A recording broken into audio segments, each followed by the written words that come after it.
ভক্তবৃন্দের চরণে আমার শতকোটি দণ্ডবত প্রণাম। বাবার আহ বাবার লীলামৃত অ্যাকচুয়ালি বলাটা মানে এটা একটা অপরিসীম সাবজেক্ট, যেটা আমি বাবার সঙ্গে কিছু আহ কথোপকথন বা যা যা কিছু এক্সপিরিয়েন্স সেগুলো আমি শেয়ার করতে চেষ্টা করছি। আমি জানি না কতটা ভালো বা কিরকম ভাবে করতে পারছি। আজকে আমি আহ কিছু আহ কথা বলতে চাই, যেখানে বাবা বাবা আহ, তো অন্তর্যামী, বাবার সবকিছুই বোঝেন। আমাদের সকল ভক্তদের মনের যা যা ইচ্ছা আকাঙ্ক্ষা বাবা সব বোঝেন আর সেগুলো পূরণ করেন। আজকে আমি আহ একটা আহ আহ, বাবা বাবা আমাকে একবার লিখে আহ বুঝিয়েছিলেন। আহ তো সেই জিনিসটা আমি একটু মানে সেটা নিয়ে কথা বলতে চাই। তো বাবা আমাকে একদিন আহ বেনারসে অ্যাকচুয়ালি আমি একদিন সন্ধ্যেবেলা আমি তখন ওখানে আহ, মানে বসেছিলাম এমনি, আর তখন কোনো ভক্ত সেরকম ছিল না। তো বাবা একদিন আমাকে বললেন কি, যে তুমি একটা কাগজ আর একটা পেন নিয়ে আসো। তো আমি বাবাকে দিতে বাবা ওই পেপারটার মধ্যে লিখতে শুরু করলেন। তো এর আগে আমি একটু ইন্ট্রোডাকশন দিইনি। সেটা হচ্ছে এই যে এই ঘটনাটার আগে বাবা যখন কন্যাকুমারীতে এসেছিলেন, তখন আমি মানে আমার বাবার সঙ্গে সাক্ষাৎ করতে গেছিলাম কন্যাকুমারীতে। তো ওখানে কিছুদিন বাবার সাথে ছিলাম, বাবার যে কদিন ছিল 2-3 দিন। তো সেখানে বাবা একবার একটা কথা বলেছিলেন যে উম, আহ, বাবাকে আমি বলেছিলাম যে বাবা আমি জব করি, কিন্তু জবে আমি জবটা যখন করি আমার মনটা কনসেন্ট্রেশনটা আসে না। এদিক ওদিক মনটা চলে যায়। তো কি করে কন্ট্রোল করব? তো বাবা বলেছিল কি, ঠিক আছে, জব করতে করতে তুমি ওটা হবে। আর মেডিটেশন প্র্যাকটিস করো, কনসেন্ট্রেশন অফ মাইন্ড। তো বাবা বলেছিলেন যে এটা একটু একটু করে প্র্যাকটিস করো, তাহলে মনটা স্থির হবে। তো আরেকটা কথা বলেছিলেন যে ধ্যান যোগ পড়তে, গীতার। তো আমি সত্যি কথা বলতে গেলে আহ গীতা পাঠ করি ঠিকই, কিন্তু অত ভালো বুঝি না। হ্যাঁ। তো বাবা যখন বলেছেন আমি ধ্যান যোগটা বাড়িতে বসে পড়ছি, কিন্তু আহ সেটার যখন আমরা শ্লোক গুলো পড়ি তার একটা ট্রান্সলেশন থাকে। তো সেই ট্রান্সলেশন গুলো যখন আমি পড়ছি, তার মানেটা আহ মানে যেটা বোঝা যায়, কিন্তু কিছু থাকে না যে মানেটা, যেটা লেখা আছে তার মধ্যে যে ইনার মিনিংটা, সেটা মানে মেন যে তত্ত্ব, সেটা বোঝাটা একটু টাফ হয়ে যায়, মানে আমি এত ভালো বুঝি না। তো আমি আহ এখানে আহ আমাদের যে সৎসঙ্গে তখন এই যে আহ মানে অনেকেই আছে সিনিয়র যারা, আহ এই দেবাশিস কাকু, অসীম কাকু, নিরঞ্জন কাকু, আহ এনারা সবাই অ্যাকচুয়ালি গাইড করেন। কিন্তু সত্যি কথা বলতে গেলে আমি খুবই একজন মানে অতটা ডেডিকেটেড ভক্ত নই, আর খুবই ফাঁকিবাজ। তার জন্য আমি খুব মন দিয়ে এসব মানে মানে অনেক দিনই আমি সৎসঙ্গ উইকডেসে জয়েন করতে পারি না। আমার ডিফারেন্ট কাজের জন্য শুধু শনি রোববার জয়েন করি। তো সেই হিসাবে আমি অনেকবার ভেবেছি এদের সঙ্গে বসে এটা শিখবো, কিন্তু আমার কিছুতেই হয়ে ওঠেনি। তো এটা নিয়ে আমার একটু মনে অনেক প্রশ্ন চলছিল, উম, যে এটা আমি একটু গাইড পেলে ভালো হয়।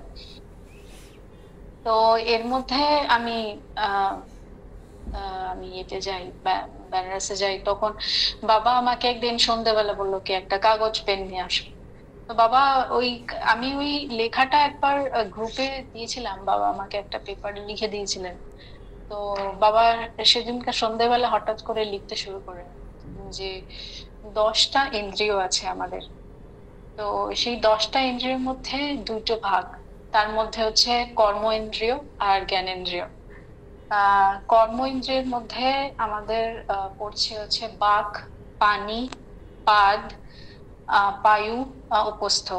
মানে speech, hand, legs, excretory organ, sexual organ. আর জ্ঞানেন্দ্রিয়র মধ্যে হচ্ছে চক্ষু, কর্ণ, নাসিকা, জিহ্বা, ত্বক, eye, ear, nose, tongue and skin. তো এই যে 10টা ইন্দ্রিয় আছে, বাবা এটা লিখে আমাকে বুঝেছিলেন যে এই 10টা ইন্দ্রিয়কে আমাদের প্রথম হচ্ছে জ্ঞানেন্দ্রিয়, তারপর হচ্ছে কর্মেন্দ্রিয়। জ্ঞানেন্দ্রিয় আর কর্মেন্দ্রিয়, এই যে 10টা ইন্দ্রিয় আছে, তাকে আমরা যদি কন্ট্রোল করতে পারি, হ্যাঁ, তাহলেই আর এই কন্ট্রোল করা যে প্রসেসটা, সেই প্রসেসটাকেই আমরা বলছি যোগ বা মেডিটেশন। তো আমি যখন বোঝাতে শুরু করেছে তখন আমি বুঝতে পারিনি যে বাবা আমাকে ধ্যান যোগী বোঝাচ্ছেন। পরে আমি বুঝেছি বাবা যখন বললেন। তো সেখানে বাবা আমাকে অনেক কিছুই বুঝিয়েছেন, আগেটাকে আমি বলে দিচ্ছি। আমি এতটা ভালো বুঝি না। আমি যতটুকু বাবার কথা আমার মনে আছে, আমি সেগুলো আমার নিজের মোবাইলের নোটপ্যাডে লিখে রাখতাম বাবার সাথে যখন আমার কথা হতো। সেইভাবেই আমি বলতে চেষ্টা করছি। হ্যাঁ, এর মধ্যে অনেক ভুল ত্রুটি হতে পারে, সাবজেক্টটা খুবই কঠিন। আহ তো সেই সময় বাবা বলেন কি এই 10 ইন্দ্রিয়ের আমরা যদি এগুলো আমরা আয়ত্তে আনতে পারি, আর এই আয়ত্তে আনার যে পদ্ধতি, হ্যাঁ, সেটা হচ্ছে আমাদের দীর্ঘ অধ্যাবসায় দরকার। সেইটা আমাদের ডেইলি প্র্যাকটিস, অনুশীলনে আমরা সেটা করতে পারি। আর সেটা হচ্ছে যোগ, অর্থাৎ মেডিটেশন। তো এই মেডিটেশন আমরা যে করব, তার জন্য কনসেন্ট্রেশন অফ মাইন্ড লাগে। আমাদের কেন মেডিটেশন করা উচিত? বাবা বলছেন যে আমাদের যে আত্মা, আর বাবা লিখে দিয়েছেন এখানে যে আত্মা হলো নারায়ণ। আমাদের মধ্যে যে আত্মা আছে, তো আত্মাই হচ্ছে আমাদের নারায়ণ। তো আমাদের যে মানব জন্ম, কিছুক্ষণ আগে যে ইলান্টি এই যে বলছেন যে মানব জন্মরা আমরা কেন পেয়েছি, যে ভগবানের ভজন করার জন্য। হ্যাঁ, আর আমরা যাতে ভগবানের কাছ থেকে এসেছি আর ওখানে ফেরত যেতে পারি। তো এটা তো আমরা মানে জেনেও আমরা কিছু মানে ফলো করছি না, কিছু করছি না, কিন্তু এটা তো দীর্ঘ অধ্যাবসায়, ডিফারেন্ট রকম প্র্যাকটিস, চ্যান্টিং বা মেডিটেশন, এগুলো একটা এটা প্রসেস, সেটা করতে লাগবে আমাদের করার জন্য। তো বাবা বলছেন যে আমরা মেডিটেশন কেন করি? আমাদের যে বডি আছে, তার মধ্যে আমাদের যে আত্মা আছে, সেই আত্মাকে আমরা চিনতে পারি না। আমরা শুধু আমাদের ইন্দ্রিয় দ্বারা চালিত হই। আমরা যা যা ইচ্ছা প্রকাশ করি সেগুলো হচ্ছে আমাদের আত্মার ইচ্ছা নয়, সেগুলো আমাদের ইন্দ্রিয়ের ইচ্ছা। সেই ইন্দ্রিয়ের ইচ্ছা দ্বারা আমরা চালিত হই। তাই জন্য কি হয়, আমাদের যে মনটা থাকে, আমাদের যে মাইন্ডটা থাকে, সেটা আমাদের একতরফা একটা শত্রু হয়ে যায়। যে আমরা আমাদের ভালো কোনটা আর খারাপ কোনটা বুঝতে পারি না। তো আমরা যখন ডেইলি আমরা যদি মেডিটেশন প্র্যাকটিস করি, তখন আমাদের এই ইন্দ্রিয়গুলোকে আমরা মানে আয়ত্তে আনতে পারবো বা কন্ট্রোল করতে পারবো। একজন পারফেক্ট যোগীর এটাই হচ্ছে কোয়ালিটি, যে তার সমস্ত ইন্দ্রিয়গুলোকে কন্ট্রোল করতে পারে। যেমন আমরা বাবাকেই দেখেছি আমাদের সামনে, যিনি করতে পারেন। আর এই যে করতে পারাটা, বাবা বলছেন যে এইটা যখন আমরা করতে পারবো, তখন আমাদের যে আত্মা পরমাত্মায় গিয়ে কানেক্ট হবে। তো এই যে প্রসেসটা, সেটাই হচ্ছে আমরা মেডিটেশন দিয়ে আমরা করে থাকি। আমরা যখন আমরা দীর্ঘদিনে অধ্যবসায় করব, তখন আমাদের কি কি আমরা পাবো? সেই পাওয়াটা হচ্ছে আমাদের অ্যাচিভমেন্ট অফ লাইফ। সেই অ্যাচিভমেন্টটা হচ্ছে আমরা আস্তে আস্তে আমাদের মেটেরিয়ালিস্টিক ডিজায়ার, যেগুলো মানে আমাদের যে জাগতিক যা যা চাওয়া পাওয়া গুলো থেকে আমাদের, সেখান থেকে আমাদের অ্যাটাচমেন্ট গুলো সরতে থাকবে। তা বলে আমরা সংসার থেকে বাইরে হব না, কিন্তু আমরা আমাদের মনে একটা শান্তি আসবে।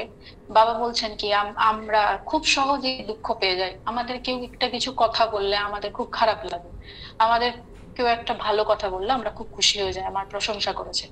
হ্যাঁ, কিন্তু বাবাকে তো আমরা দেখেছি যে বাবা কোনোদিন কোনো খারাপ কথায় আর ভালো কথায় বাবার কিছুই যায় আসতো না। হ্যাঁ, বাবা খারাপ কথা বললেও যেরকম রিয়াক্ট করে, আর ভালো কথা বললেও সেরকম রিয়াক্ট করে। বাবার কোনো রিয়াকশনের কোনো চেঞ্জ নেই। তো বাবা হচ্ছে সেরকম যোগী। তো বাবা বলছেন কি যখন আমরা এরকম মেডিটেশন প্র্যাকটিস করবো, তখন আমাদের অ্যাচিভমেন্ট এটাই যে আমরা মেটেরিয়ালিস্টিক যত জাগতিক যত চাওয়া পাওয়া আছে, সেখান থেকে আমরা দূরে গিয়ে আমাদের মনের শান্তি আসবে।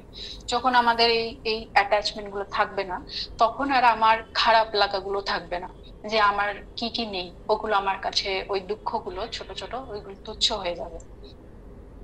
আরেকটা বাবা বলেছিলেন যে আমরা আমাদের মনটাকে যখন আমরা কন্ট্রোল করতে পারবো, এই যে বাবা বলছে যে আমরা যদি না করতে পারি, আমরা ইন্দ্রিয়ের দ্বারা চালিত হয়ে আমার মনটা হচ্ছে একটা শত্রু হয়ে যাচ্ছে, আমরা বুঝতে পারছি না যে কি করছি, ঠিক করছি না ভুল করছি। কিন্তু আমরা যদি এটা মেডিটেশন প্র্যাকটিস করি, তাহলে আমরা নিজের জাজমেন্ট করতে পারবো যে কোনটা ঠিক আর কোনটা ভুল।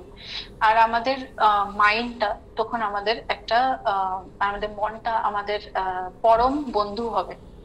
যে বন্ধু মানে আমার আমার গুরু আমাকে পথ দেখাবে, আমার আমার ভগবানের কাছে, মানে ভগবানের কাছ থেকে আমি সেই সৎ চিন্তা এগুলো করলে আমি তার কাছ থেকে আমি যে সাহায্যগুলো পাবো, তো আমার আমার মনটা তখন একাগ্র হয়ে আমি সেই চিন্তা ভাবনাগুলো করতে পারবো।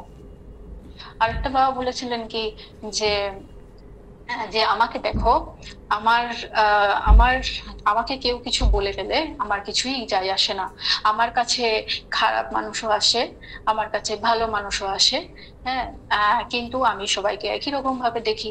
হ্যাঁ, যে আমার কাছে যা ইচ্ছা, যেটা চায় আমি তাকে তাই দিই। হ্যাঁ, কিন্তু তোমরা তো এরকম করে দেখতে পারো না। তোমাদের মনে তো এরকম হয় কি, কাউকে পছন্দ হয় কম, কাউকে বেশি পছন্দ হয়।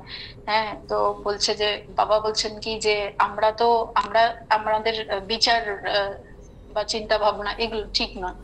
তো যখন আমরা মেডিটেশন প্র্যাকটিস করব তখন এই ব্যাপারটা হবে। আরেকটা বাবা লিখেছেন এখানে, সেটা হচ্ছে মন কানেকশন হচ্ছে বুদ্ধি, আর কানেকশন হচ্ছে অহংকার। এটা আমি আমি এই আজকের সেশনটা, এই এই লেখাটা আমি একবার আহ, আহ, যেটা ছবিটা দিয়েছিলাম গ্রুপে, আর আজকে আরেকবার শেয়ার করে দেবো। তো এখানে বাবা বলেছেন যে আমাদের যে মন, সেই মনটা যখন আমরা কন্ট্রোল করতে শিখবো, আমরা যখন আমাদের ইন্দ্রিয় দ্বারা যে সেগুলোকে আমরা কন্ট্রোল করতে শিখবো, তখন আমাদের ওই যে জাজমেন্টাল পাওয়ারটা আসবে, ইন্টেলেক্ট বুদ্ধিটা আমাদের আসবে, যে আমাদের কি করা উচিত, আমাদের আমার কোন কাজটা ঠিক কোন কাজটা ভুল সেটা আমরা ঠিক করতে পারবো। আর তখন আমাদের মনে ওই অহংকার জিনিসটা থাকবে না। এটা হচ্ছে একটা ইনভার্সলি প্রপোর্শনাল টাইপের, মানে যখন আমাদের একটা দিক উঠে যায় তখন আরেকটা দিক নেমে যায়। তো আমরা যদি এইগুলোর মানে আহ, ঠিকভাবে চালিত না হই, আমাদের আমরা যদি আমরা যদি যদি আমাদের মনের আহ মানে চিন্তা ভাবনাগুলো আমরা ঠিক না করি, তাহলে আমাদের অনেক খারাপ গুণ যেমন অহং বা এরকম কিছু আসতে পারে। যেগুলো আমরা যদি আমাদের মনটাকে কন্ট্রোল করতে পারি, আমাদের দীর্ঘ আহ অধ্যাবসায় অনুশীলন দিয়ে আমরা যদি ডেইলি চ্যান্টিং, মেডিটেশন এগুলো করতে পারি, তাহলে আমাদের নিজের মাইন্ডের জাজমেন্টাল জিনিসটা আমাদের এটাকে ইভলভ হবে, মানে এটা জাগবে আরো। হ্যাঁ, তাতে আমাদের মনের অহংকারটা থাকবে না। আরেকটা বাবা বলেছেন আমাদের যে আমরা যে প্রতিদিন সকালবেলা উঠে যে মন্ত্র একটা জপ করি, যে গুরু প্রণাম মন্ত্র, ঠিক আছে, আমাদের ওখানে একটা আছে কি, একটা হচ্ছে ওম গুরুভ্যো নমঃ, ওম পরম গুরুভ্যো নমঃ, ওম পরাৎপর গুরুভ্যো নমঃ, পরমেষ্ঠি গুরুভ্যো নমঃ। তো বাবা বলছে যে এটা হচ্ছে প্রসেস যেখান থেকে আমরা পরম গুরু থেকে আমরা পরমেষ্ঠি গুরুতে পৌঁছাবো। এটা হচ্ছে আমাদের এটা হচ্ছে আমাদের প্রাইম মানে গোল, যে আমরা পরম গুরু থেকে আমরা পরমেষ্ঠি গুরুতে পৌঁছাবো। পরম গুরু মানে আমার যে দীক্ষা গুরু আছে, সে দীক্ষা গুরু মানে বাবা আমাদেরকে পথ দেখাচ্ছে, টর্চ বিয়ারার, যে আমাদের দিশা দেখাচ্ছে যে আমরা কি করে এগোবো। সেই রাস্তায় যদি আমরা ঠিকঠাক ভাবে বাবার কথা মতো চলতে পারি, তাহলে পরমেষ্ঠি গুরু মানে যে শ্রেষ্ঠ গুরু স্বয়ং গোবিন্দ, তার সঙ্গে আমরা কানেকশন করতে পারবো। তো আমি আমার মানে বাবা তো অনেক সুন্দর করে বুঝিয়েছেন, আমি এত ভালো করে বোঝাতে পারলাম না। তো আমি ক্ষমা চেয়ে নিচ্ছি, এর মধ্যে অনেক ভুল ভুলভ্রান্তি হয়েছে হয়তো। তো আমি যতটা আর কি আমার মনে আছে, মানে বাবা যখন বলতেন তার পর আমি অ্যাকচুয়ালি মোবাইলের নোটপ্যাডে লিখে রাখতাম বাবা কি কি বলতেন। তো সেইখান থেকে আমি কিছু নোটস আর কি লিখে রেখেছিলাম, তো সেখান থেকে আমি আজকে বললাম। হ্যাঁ, তো এটা হচ্ছে বাবার বাবা তো আমাদের কাছে একটা, মানে আমি মনে করি যে একটা আহ, চলমান, হ্যাঁ, মানে জ্ঞান পুস্তক। মানে আমাদের মানে ডেইলি লাইফ যে লিড করছে বাবা, প্রতিটা কাজের মাধ্যমে আমরা বাবার কাছ থেকে প্রচুর কিছু শিখছি, প্রতিদিন শিখছি। তো এই এইটা একটা কথা। আর আর অনেক ছোট ছোট এরকম ব্যাপার আছে যে একবার আমার মনে এরকম প্রশ্ন ছিল, মানে আমি বাড়িতে যখন মানে ডেলি যখন রান্না করি, তো আমার ঘরে আর কি গোপালকে নিবেদন করি। তো আর বাবার বইতে একটা গোপালের ভোগ নিবেদনের একটা মন্ত্র আছে। তো আহ খুব সত্যি কথা বলতে গেলে ওই ভোগ নিবেদনের মন্ত্রটা আমি বলি, কিন্তু অনেক সময় হয় কি, অফিস যাওয়ার সময় মাঝে মাঝে একটু দেরি হয়ে যায়, তখন ওই মন্ত্রটা বলি না, তখন এমনি এমনি মনে মনে গোপালকে ভোগ নিবেদন করি, ওই মন্ত্রটা বলি না। হ্যাঁ, ঠিক আছে। তো অতটা পাঠ করি না, দিয়ে গোপালকে নিবেদন করে তারপরে নিজের সেবা নিয়ে টিফিন টিফিন প্যাক করে চলে যাই। তো এটা নিয়ে আমার মনে খুব একটা, মানে কি বলবো, একটা একটু একটা ছিল আমার যে হেজিটেশন, যে আমি এটা অপরাধ করে ফেলি আর কি, এরকম রোজ রোজ তো আমি বলি না। হ্যাঁ, এরকম কিছুদিন এরকম শর্টকাট করে দিই। তো বাবা তো অন্তর্যামী, বাবা তো সব বোঝেন। আমি একবার বাবার কাছে গিয়েছি, বাবা একদিন আমাকে শান্ত ভাই ওখানে পুজো করছে, শান্ত ভাই একটা থালা নিয়ে এসছে, গোপালের প্রসাদ দেওয়ার থালা। বাবা আমাকে বললো বসো। বাবা আমাকে দেখাচ্ছে। উম তো বলছে কি যে এটা হচ্ছে আহ আহ, ও ও হচ্ছে কোনোদিন গোপালকে ভোগ না দিয়ে সেবা নেয় না। তো দেখো ও কেমন করে সেবা দিচ্ছে গোপালকে। তো আমি দেখলাম যে একটা থালায় অন্ন, সবজি, বাটি সব সাজিয়ে ঠাজিয়ে একটা গ্লাসে জল দিয়ে সেখানে তুলসী দিল, দিয়ে ওটা রাখলো। আর বাবার যে বইতে যে গোবিন্দের ভোগ নিবেদন মন্ত্রটা আছে, ওটা কিন্তু পুরোটাই পাঠ করছিল, কিন্তু তারপরে ও কিছু মনে মনে কিছু প্রার্থনা করলো। তো বাবা তখন আমাকে বললেন যে এই যে মন্ত্র উচ্চারণ করলো, হ্যাঁ, তারপরে যে প্রার্থনা করলো, আমাদের না, ভগবানকে এরকম, আমরা তো মন্ত্র অনেক সময় বুঝি না, অনেক সময় জানি না, তাতে কোনো প্রবলেম নেই।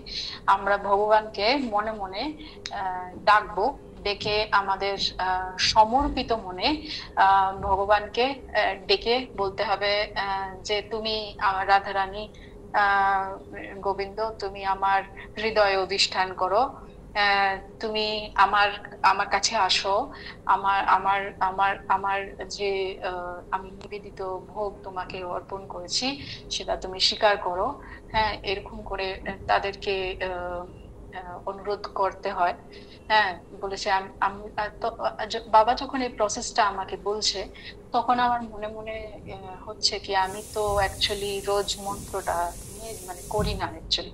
তো বাবা তো এগুলো সব জানেন, তাই জন্য হয়তো বাবা আমাকে প্রসেসটা বোঝাচ্ছেন, যে আমি মন্ত্রগুলো না বললেও আমরা ভগবানকে এরকম বলতে পারি যে আমরা তো সব মন্ত্র জানি না, কিন্তু তাও আমরা তোমাকে ভালোবেসে প্রেম দিয়ে ভক্তি দিয়ে আমি তোমাকে নিবেদন করছি।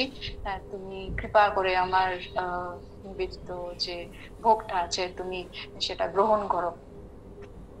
তো বাবা আমাকে এটা সেদিনকার দেখালেন, আর বললেন যে ভগবানকে মনে হৃদয়ে অধিষ্ঠান করার জন্য আহ্বান জানাতে হবে, তাকে আমন্ত্রণ জানাতে হবে, যাতে সে ভালোবেসে তোমার কাছে আসে, ভোগ নিবেদন করেছো সেটা সেবা নেওয়ার জন্য। তো এটা একটা জিনিস। তো ডেলি ডেলি আমরা বাবার থেকে অনেক অনেক কিছু শিখে থাকি। বাবা এরকম অনেক ভক্তদেরও এরকম দেখিয়েছে যে বাবা সেবা করেন। বাবা আমাকেও এরকম একবার বসিয়ে এরকম দেখিয়েছে, দেখো আমি সেবা করছি। তো বাবা সত্যি যখন সেবা করতে বসেছেন, একদম মনে হচ্ছে যে গোপাল সেবা করতে বসেছেন। বাবা সুন্দর করে, এত সুন্দর করে সেবা, বাবা ওইখানে নিজের থালায় সাজানো মামনে দিয়ে গেল ভাত, তারপরে সবজি সেদ্ধ, ডাল আর কি সব ছিল। তো বাবা আমাকে বলছে, দেখো এটা অন্ন, এটা ডাল, হুম, এটা বেশি মশলা নেই, আর এটা হচ্ছে সবজি সেদ্ধ, এগুলো হচ্ছে আহ আহ, সাত্বিক আহার। সাত্বিক আহারে বেশি লবণ, বেশি ঝাল, এগুলোর কোনোটাই হয় না। আহ, তাহলেই সাত্বিক আহার হয়। তো এটা বাবা আমাদের প্রতিদিন যে আমরা কি করে সেবা নেব সেটা বাবা শেখায়। তো অ্যাকচুয়ালি মানে যার মনে যেরকম থাকে, মানে আমার মনে এরকম এসেছিল কি আমি অ্যাকচুয়ালি একটু ঝালটা বেশি খাই। তো তারপর থেকে অ্যাকচুয়ালি আমি যখন ভোগ বানাই তখন আমি চাখি না, তো আমি ঝালটা কমই দিই। তো এরকম এরকম ছোট ছোট অনেক ব্যাপার আছে আমরা যেগুলো বাবার থেকে এরকম শিখি, যে আমাদের কিরকম করে রান্না করা উচিত সেটাও বাবা আমাদের গাইড করে দিচ্ছে, যে কিরকম আহার খাওয়া উচিত, কিরকম রান্না খাওয়া উচিত, লবণ আর ঝাল কম হলেই সেটা সাত্বিক। তো এরকম আমি তো অনেক কিছু জানি না। তো এরকম বাবা আমাকে প্রতিদিন প্রতিনিয়ত এটা আমরা সবসময় দেখি যে বাবার যে জীবন ধারাটা সেটা আমরা দেখছি কি একটা নলেজ বুকের মতো।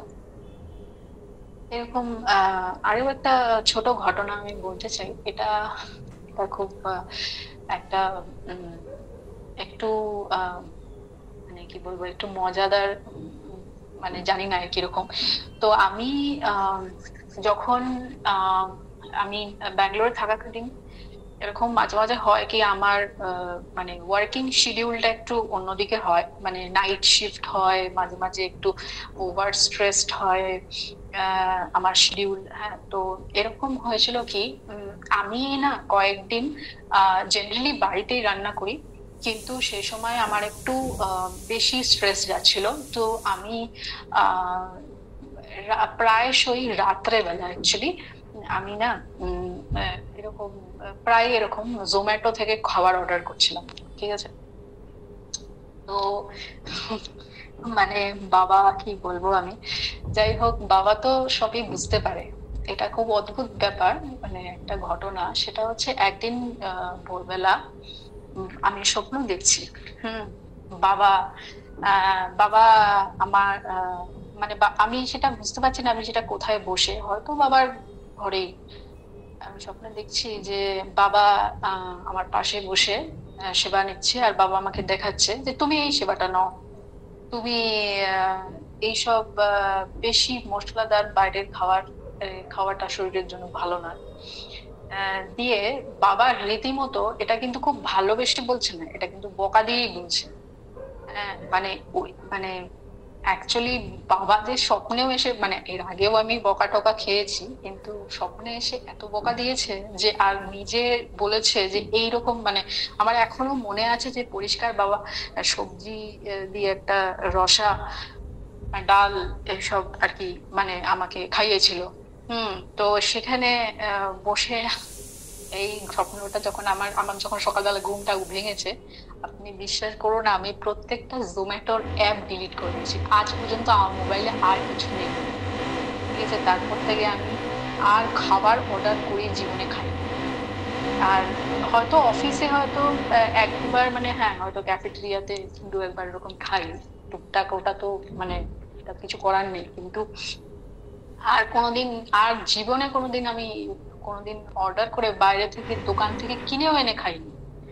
মানে এত বকা দিয়েছিল আমাকে বাবা। এটা কিন্তু মানে সামনে না, কিন্তু স্বপ্নে এসে। হ্যাঁ। তো বাবা আমাদের সবসময় যে দেখেন, মানে এভরি টাইম আমাদেরকে সার্ভিলিয়েন্সে রেখেছেন, আমরা যাতে একটু এদিক ওদিক না করি। হ্যাঁ। তো আমার মা যখন আমাকে নিয়ে চিন্তা করে, আমি মাঝে মাঝে মাকে বলি যে তুমি যদিও কলকাতায় আছো আমি ব্যাঙ্গালোরে আছি, কিন্তু বাবা তো আছে, বাবা সবসময় দেখছে, তুমি জানতে পারছো না আমি কি কি করছি, কিন্তু আমি যদি কিছু করি বাবা সেটা জানতে পেরে যায়। তো বাবা সেটা আমাকে দেখছেন। আজকে আমি এই পর্যন্ত।